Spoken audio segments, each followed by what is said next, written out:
Primeiramente, me chamo Ana Flávia, acadêmica da UEAP, de licenciatura em Química. Estou aqui para ajudar vocês no que for necessário. Eu e a Maria Regiane Cardoso somos auxiliares da professora Anne Caroline e vamos dar início ao assunto de mudanças do estado físico da matéria. Então, dando início aqui à nossa aula de mudança de estado físico da matéria, nós vamos usar como base o livro didático de vocês, né, que é esse ser protagonista aqui. Nós vamos lá para a página 31, certo? Página 30, mais precisamente, para a gente acompanhar o assunto, tá bom? Então, utilizando os conceitos do livro didático, nós podemos, entender que a matéria, aqui a gente vai estudar as mudanças do estado físico, a matéria, além dela ser encontrada no estado sólido, líquido ou gasoso, ela também pode coexistir em mais de um estado físico. Esse fenômeno ele vai ser chamado de mudança do estado físico da matéria, que é o que nós vamos ver agora. Então, aqui o estado físico da água, que é um componente que a gente vai ver muito. Então, a água ela pode mudar de um estado físico para outro com aumento ou diminuição da temperatura e pressão. Ou seja, ela está nesses três estados físicos, ela pode estar sólido, líquido e gasoso. E essas variações de temperatura e pressão, eles podem provocar sim a mudança desse estado físico sem alterar a composição ali da substância. Então, continua sendo água, porém em estados diferentes, em estados físicos da matéria diferentes. Antes de começar, nós vamos fazer algumas perguntas. É possível uma substância estar em mais de um estado físico ao mesmo tempo? Existe alguma diferença entre vapor e gás? Por que conseguimos cozinhar o alimento mais rapidamente utilizando uma panela de pressão? Por que nas montanhas a água ferve abaixo de 100 graus Celsius? Então, antes de responder essas questões, essas perguntinhas, nós precisamos conhecer alguns conceitos fundamentais da física e da química e nós vamos ver isso agora. Então, vamos ver agora a organização molecular. Ou seja, como as moléculas vão se organizar de acordo com a temperatura e a pressão. Então, aqui o sólido, líquido e gasoso. Então, nós vamos agora ver o sólido, as características desse estado. As forças de coesão, atração são maiores do que a de repulsão. As moléculas muito próximas, então essas moléculas aqui, elas são bem juntinhas, vocês podem perceber isso. Elas são bem agrupadas, de forma que ela apresenta sempre um retículo cristalino, uma forma geométrica constante dessas moléculas. Elas vibram em torno de posições praticamente fixas, então elas não saem muito do lugar, elas ficam sempre ali juntas, coladas, por isso é denso, o material é sólido. Eu tirei algumas informações daqui e adicionei outras, senão vocês iam se confundir um pouco.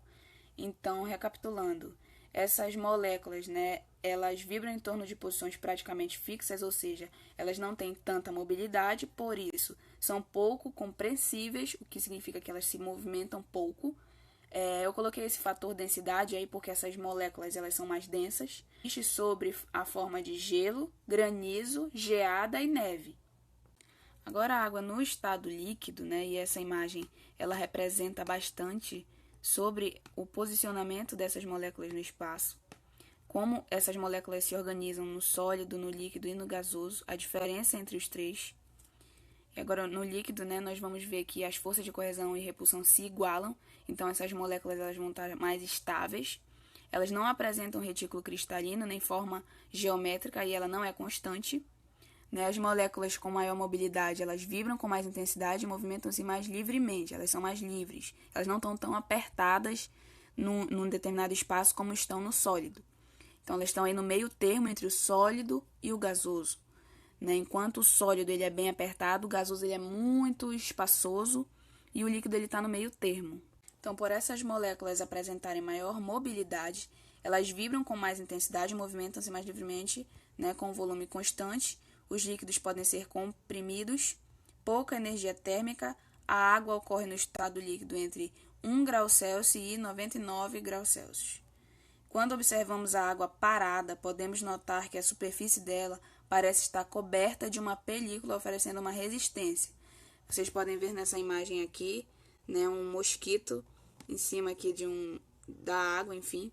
E isso se chama tensão superficial. Por que esse mosquito ele não afunda? Parece que tem uma película protetora aqui nesse líquido. Isso se chama tensão superficial da água. Nesse exemplo, nós podemos ver o movimento das moléculas da água no líquido e no gás, como elas são diferentes aqui, tá bom? No caso aqui, nós podemos perceber isso quando a água, por exemplo, ela está entrando em ebulição, ou seja, ela está do estado líquido e ela entra na fervura, né, que a gente conhece aí. A água está começando a ferver, então ela vai liberar o gás, né? E aí essa molécula ela vai se organizar assim no espaço. E o estado físico gasoso, ele tem força de repulsão maiores do que as de coesão.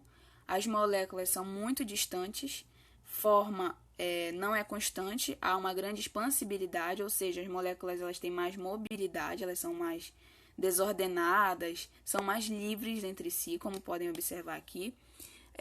Os movimentos são desordenados, né? Há uma grande compressibilidade. O gás, ele tem uma grande compressibilidade, né? O que significa que ele pode ser muito comprimido, entendeu?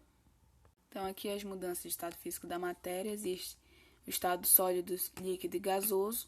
E do estado sólido para o líquido se chama fusão. Do líquido para o gasoso, vaporização.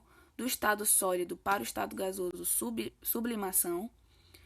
Agora, voltando, do estado gasoso para o líquido é a condensação. Do estado líquido para o sólido, a solidificação, e do estado gasoso para o estado sólido se chama sublimação, e esses processos estão descritos lá na página 31. Então, a fusão é a mudança do estado sólido para o estado líquido da água provocada por aquecimento. Então, está aí o ponto de fusão, que é a temperatura que a água passa do estado sólido para o líquido, e está aqui um gráficozinho. A solidificação é a passagem do estado líquido para o sólido através do resfriamento, e aí não.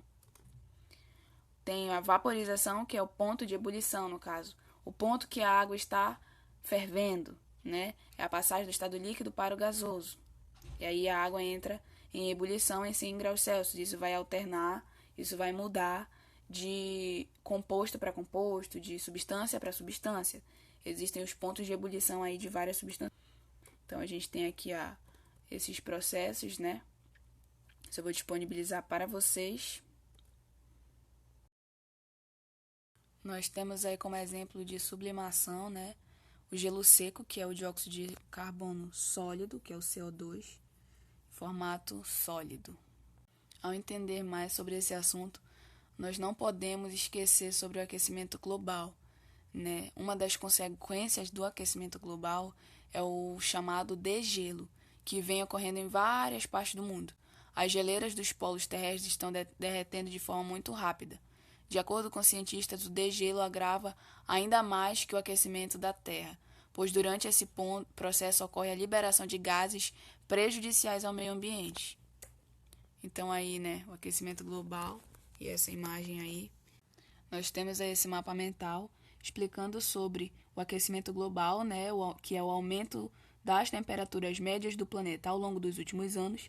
E a principal causa é a intensificação do efeito estufa agravado pela emissão de gases do efeito estufa, né? Que é a atmosfera em razão das atividades entrópicas. Então, essas atividades, elas provocam queimadas, poluição e desmatamento, e o aquecimento global, ele provoca tudo isso, né? Então, se vocês derem uma lida nesse mapa mental, vocês vão entender um pouco mais. E a emissão desses gases, eles alteram diretamente as temperaturas médias, né, do planeta nos seus polos e em todo ele. Então, o que é quente fica muito mais quente e o que é frio fica muito mais frio. Então, o uso da água. Nós sabemos que a água é um recurso natural de valor inestimável e ela é um insumo indispensável para a produção e um recurso estratégico para o desenvolvimento econômico, né? Ela é vital para a manutenção dos ciclos biológicos, geológicos e químicos que mantêm um equilíbrio entre aí os ecossistemas. Então, estudar um pouco mais sobre a água, sobre a matéria como um todo, sobre outros elementos, outros estados da matéria é muito importante.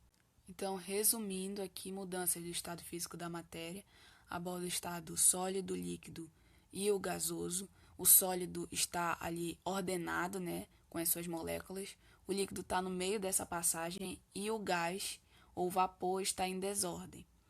Está tudo lá no livro de vocês, tá bom? Está tudo explicadinho aqui, tá? Os processos, bem aqui. Então, o que está no livro de vocês é de suma importância, vai complementar o que eu disse, vai explicar mais. É importante que vocês vejam essas observações. Aí, o gás e o vapor, eles não são sinônimos, né? Eles não são a mesma coisa. Todo vapor é gás, mas nem todo gás é vapor. E vai explicar tudinho, vocês podem pesquisar também.